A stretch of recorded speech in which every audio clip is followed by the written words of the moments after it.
ನಮಸ್ಕಾರ ವೀಕ್ಷಕರೇ, ಪ್ರಜಾ ಟಿವಿಗೆ ಸ್ವಾಗತ. ನಾನು ನಿಮ್ಮ ಪುನೀತ್. ಇವತ್ತಿನ ವಿಶೇಷ ಏನಂತಂದ್ರೆ ಲೋಹಿತ್ ಜಿ ಜೊತೆ ನ್ಯಾಯದ ಮಾತು. ಬಡವರ ಬಂಧು, ಯುವಕರ ಆಶಾಕಿರಣ, ಒಬ್ಬ ಸಾಮಾನ್ಯ ವ್ಯಕ್ತಿ ಸುಪ್ರೀಂ ಕೋರ್ಟ್, ಹೈಕೋರ್ಟ್ನಲ್ಲಿ ಇವರ ವಾದಕ್ಕೆ ಎಲ್ಲ ಪೀಸ್. ಅವ್ರನ್ನ ಇವತ್ತು ನಮ್ಮ ಕಾರ್ಯಕ್ರಮದಲ್ಲಿದ್ದಾರೆ. ಅವ್ರನ್ನ ಕಾರ್ಯಕ್ರಮಕ್ಕೆ ಸ್ವಾಗತಿಸೋಣ. ಲೋಹಿತ್ ಜಿ ಅವರೇ, ನಿಮಗೆ ಕಾರ್ಯಕ್ರಮಕ್ಕೆ ಸ್ವಾಗತ. ನಮಸ್ಕಾರ. ಆದರೆ ತಾತ ಸೆಂಟ್ರಲ್ ಅಧಿಕಾರಿ, ಅಪ್ಪ ರಕ್ಷಣಾ ವೇದಿಕೆ ಅಧ್ಯಕ್ಷರು, ಆದರೆ ನೀವು ವಕೀಲ್ ಸಾಬ್, ಹೇಗೆ ಸರ್ ಇದು ಸಾಧ್ಯ? ನಮಗೆ ಮುಖ್ಯವಾಗಿ ಮುಂಚೆಯಿಂದನೇ ಇದ್ದಿದ್ದು ಒಂದೇ ಗುರಿ, ಬಡವ್ರಿಗೆ ಏನಾದರೂ ಒಂದು ಸೇವೆ ಮಾಡಬೇಕು ಅಂತ.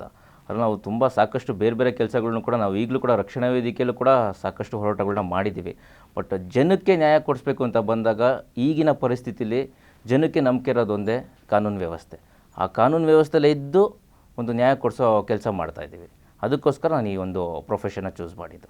ತುಂಬ ಆಗಿನ ಕಾಲದಲ್ಲಿ ತುಂಬ ಕಷ್ಟಪಟ್ಟು ಚಿಕ್ಕನ ಜೀವನದಲ್ಲಿ ಕಷ್ಟಪಟ್ಕೊಂಡು ಬಂದು ಈಗಿನ ಸುಖಕರವಾದಂಥ ವಕೀಲ್ ಸಾಬ್ ಜೀವನ ಹೇಗಿದೆ ಸರ್? ಸರ್, ಚೇಂಜಸ್ ಅಂದರೆ ಆವಾಗಲೂ ನಾವು ಕಷ್ಟ ಬಿದ್ದಿದ್ದೀವಿ, ಈಗಲೂ ಕಷ್ಟ ಬೀಳ್ತಾ ಇದ್ದೀವಿ. ಆವಾಗ ನಮಗೋಸ್ಕರ ಕಷ್ಟ ಬಿದ್ವಿ, ಈಗ ಜನಕ್ಕೋಸ್ಕರ ಕಷ್ಟ ಬೀಳ್ತಾ ಇದ್ದೀವಿ. ಸುಮಾರು ಒಂದು 10 ವರ್ಷ ರಕ್ಷಣಾ ವೇದಿಕೆಯಲ್ಲಿ ಬೆಂಗಳೂರು ನಗರದಲ್ಲಿ ವಿದ್ಯಾರ್ಥಿ ಘಟಕದ ಕಾರ್ಯದರ್ಶಿ ಆಗಿದ್ರಿ. ಆ ಒಂದು ಕ್ಷೇತ್ರವನ್ನು ಬಿಟ್ಟು ವಕೀಲ್ ಸಾಬ್ ಆಗಿ ಏಕೆ ನೀವು ಆಯ್ಕೆ ಮಾಡ್ಕೊಂಡ್ರಿ? ಸರ್, ಅಲ್ಲಿ ನಾವು ರಕ್ಷಣಾ ವೇದಿಕೆಯಲ್ಲಿ ಇದ್ದಾಗ ಏನಾಗ್ತಿತ್ತು, ಕನ್ನಡ ಪರ ಹೋರಾಟಗಳು ಮಾಡ್ತಿದ್ವಿ, ಕನ್ನಡಕ್ಕೋಸ್ಕರ ದುಡಿತಾ ಇದ್ವಿ. ಅಲ್ಲಿ ಕೂಡ ನಮಗೆ ಕಾನೂನು ಅವಶ್ಯಕತೆ ತುಂಬ ಇತ್ತು. ಯಾಕಂದರೆ ನಮ್ಮ ಮೇಲೆ ಕೇಸ್ಗಳು ಹಾಕೋದು ಎಲ್ಲರಿಗೂ ಗೊತ್ತೇ ಇದೆ. ಒಬ್ಬ ಹೋರಾಟಗಾರನ ಜೀವನ ಹೇಗಿರುತ್ತೆ ಅಂತ ಪ್ರತಿಯೊಬ್ಬರಿಗೂ ಗೊತ್ತಿದೆ.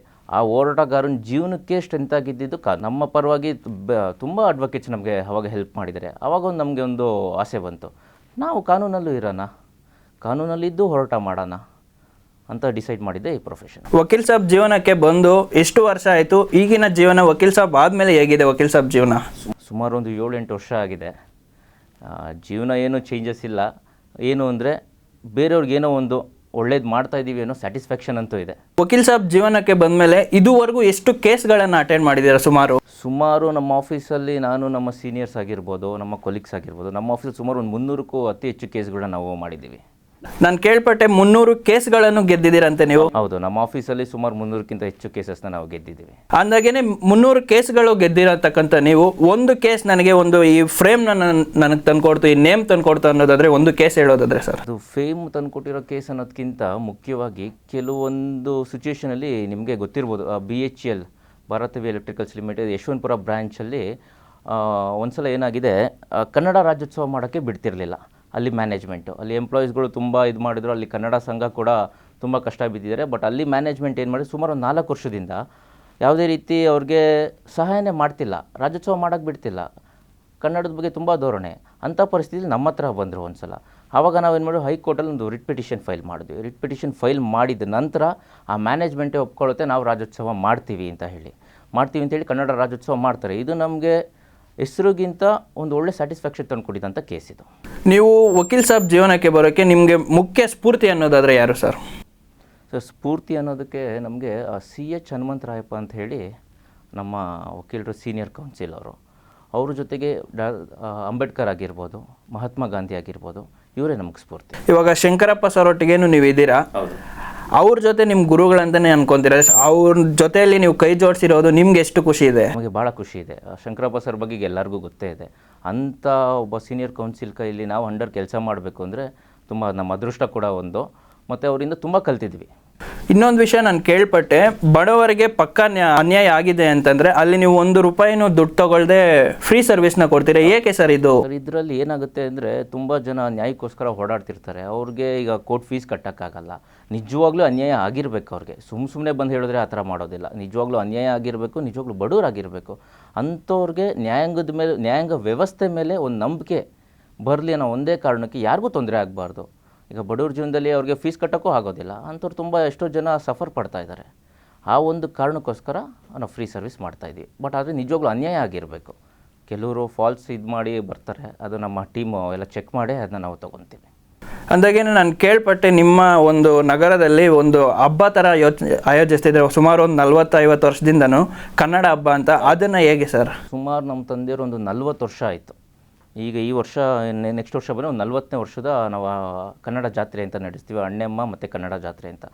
ಅಲ್ಲಿ ಕನ್ನಡದ ಕಂಪನ ಎಲ್ಲ ಕಡೆ ಹಬ್ಸೋಕ್ಕೋಸ್ಕರ ಈ ಒಂದು ಕೆಲಸ ಮಾಡ್ತೇವೆ. ಸುಮಾರು 40 ವರ್ಷದಿಂದ ನಮ್ಮ ತಂದೆಯವರು ಮಾಡ್ತಾಯಿದ್ದಾರೆ. ಈಗ ಸುಮಾರು ಒಂದು 10 ವರ್ಷದಿಂದ ನಾವು ಕೈ ಜೋಡಿಸಿದ್ದೀವಿ.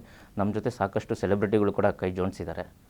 ಅವರ ಒಂದು ನೇತೃತ್ವದಲ್ಲಿ ನಾವು ಪ್ರತಿ ವರ್ಷ ನಡೆಸ್ತಾ ಇದ್ದೀವಿ. ಅದರಲ್ಲಿ ಏನು ಅಂದರೆ ಮುಖ್ಯವಾಗಿ ಬಡವ್ರಿಗೆ ಏನಾದರೂ ಸಹಾಯ ಮಾಡೋದು, ಬ್ಲಡ್ ಕ್ಯಾಂಪ್ಸ್ ಮಾಡೋದು, ಇದರ ಕನ್ನಡದ ಒಂದು ಸೊಗಡನ್ನ ಜನಪದ ಜಾತ್ರೆಗಳ ಮುಖಾಂತರ ನಾಡಿಗೆ ಪರಿಚಯ ಮಾಡಿಸೋದು. ಎಲ್ಲ ಕಡೆ ಆರ್ಕೆಸ್ಟ್ರಾ ಅದು ಇದು ಅಂತ ಹೋಗ್ತಿರ್ತಾರೆ, ಆದರೆ ನೀವು ಕನ್ನಡ ಜನಪದ ಟೀಮ್ಗಳನ್ನ ತಂದು ಹಬ್ಬ ಮಾಡೋದು ಒಂದೊಳ್ಳೆ ಖುಷಿನೇ ಇದೆ. ಅಂದಾಗೇನೆ ರಕ್ಷಣಾ ವೇದಿಕೆ ಆಯಿತು, ವಕೀಲ್ ಸಾಬ್ ಆಯಿತು, ಮುಂದೆ ರಾಜಕೀಯಕ್ಕೆ ಏನಾದರೂ ಬರೋ ಚಾನ್ಸಸ್ ಇದೆಯಾ? ಅದಕ್ಕೆ ಅದ್ರ ಬಗ್ಗೆ ಯೋಚನೆ ಮಾಡಿಲ್ಲ. ಬಟ್ ಒಂದು ಅವಕಾಶ ಸಿಕ್ಕರೆ ಖಂಡಿತ ಮಾಡೋಣ. ಯಾಕಂದರೆ ಅಲ್ಲೂ ಸೇವೆನೇ ನಡೆಸೋದು. ನಾವಿಲ್ಲಿ ಮಾಡ್ತಿರೋದು ಸೇವೆ. ಹೋರಾಟದಲ್ಲಿದ್ದಾಗಲೂ, ರಕ್ಷಣಾ ವೇದಿಕೆ ಇದ್ದಾಗಲೂ ಸೇವೆನೇ ಮಾಡಿದ್ದು. ಈ ವಕೀಲ್ ಸಾಬ್ ಜೀವನದಲ್ಲೂ ಸೇವೆನೇ. ರಾಜಕೀಯ ಬಂದರೂ ಒಂದು ಸೇವೆಗೋಸ್ಕರ ಆದರೆ ರೆಡಿ ಇದ್ದೀನಿ. ವಕೀಲ್ ಸಾಬ್ ಜೀವನಕ್ಕೆ ಬಂದಮೇಲೆ ನೀವು ಅಟೆಂಡ್ ಮಾಡಿದಂಥ ಮೊದಲನೇ ಕೇಸ್ ಯಾವುದು ಸರ್? ಅಟೆಂಡ್ ಮಾಡಿದಂಥ ಮೊದಲನೇ ಕೇಸ್ ಅಂದರೆ ಸುಮಾರು ಕೇಸಸ್ನ ನಾವು ಅಟೆಂಡ್ ಮಾಡಿದ್ದೀವಿ. ಅದರಲ್ಲಿ ಮುಖ್ಯವಾಗಿ ಒಂದು ಪೋಕ್ಸೋ ಕೇಸ್ನ ನಾವು ಮಾಡ್ತೀವಿ. ಅದರಲ್ಲಿ ಪಾಪ ನಿಜವಾಗ್ಲೂ ಆ ಹುಡುಗಿಗೆ ಅನ್ಯಾಯ ಆಗಿರುತ್ತೆ. ಹೇಗೆ ಅಂತ ಹೇಳಿದ್ರೆ, ಅವರು ಒಂದು ಹುಡುಗಿ ಇಷ್ಟಪಟ್ಟಿರ್ತಾರೆ. ಅವರ ತಾಯಿ ಕಡೆದು ತುಂಬ ಪ್ರಾಬ್ಲಮ್ ಇರುತ್ತೆ ಅವ್ರ ಮನೆಯಲ್ಲಿ. ಆ ಹುಡುಗಿನ ಬೇರೆ ರೀತಿ ಮಿಸ್ಯೂಸ್ ಮಾಡೋಕ್ಕೆ ಟ್ರೈ ಮಾಡ್ತಿರ್ತಾರೆ. ಆ ಒಂದು ಆ ಹುಡುಗಿನ ಕಾಪಾಡ್ತಾನೆ. ಯಾರೋ ಅವ್ನು ಇಷ್ಟಪಡ್ತಿರೋ ಹುಡುಗಿನ ಕಾಪಾಡ್ತಾನೆ. ಬಟ್ ಏನು ಮಾಡ್ತಾರೆ, ಅವ್ರ ತಾಯಿ ಸೇರ್ಕೊಂಡು ಆ ಹುಡುಗನ ಮೇಲೆ ಪೋಕ್ಸೋ ಕೇಸ್ ಹಾಕ್ತಾರೆ. ಪೋಕ್ಸೋ ಕೇಸಕ್ಕೆ ತುಂಬ ಟಾರ್ಚರ್ ಮಾಡಿಬಿಡ್ತಾರೆ. ಆ ಒಂದು ಕೇಸಲ್ಲಿ ನಾವು ಅವ್ರಿಗೆ ನ್ಯಾಯ ತೆಗೆಸ್ಕೊಡ್ತೀವಿ. ಅಂದಾಗೇನೆ ನಿಮಗೆ ಇನ್ನಷ್ಟು ಕೇಸ್ಗಳನ್ನ ಮಾಡಿದ್ರ, ಇನ್ನು ನಿಮ್ಮ ಕೈಯಲ್ಲಿ ಇರ್ತಕ್ಕಂಥ ಕೇಸ್ಗಳು ಎಷ್ಟಿದೆ ಸರ್ ಇನ್ನೂ ಉಳಿದಿರುವಂಥದ್ದು? ಸುಮಾರು ಪೆಂಡಿಂಗ್ ಕೇಸಸ್ ಇದೆ. ಬರ್ತಾನೆ ಇರುತ್ತೆ, ನಮ್ಮಲ್ಲಿ ಡೈಲಿ ಬರ್ತಾನೆ ಇರುತ್ತೆ. ಮತ್ತು ನಾವು ಫ್ರೀ ಲೀಗಲ್ ಸರ್ವಿಸ್ ನಡೆಸ್ತಿರೋದ್ರಿಂದ ದಿನಕ್ಕೆ ಒಂದು 2-3 ಕೇಸರು ನಾವು ಆ ಒಂದು UG ಲಾ ಫರ್ಮ್ ಅಂಡರ್ ನಾವು ತೊಗೊತಾನೆ ಇರ್ತೀವಿ.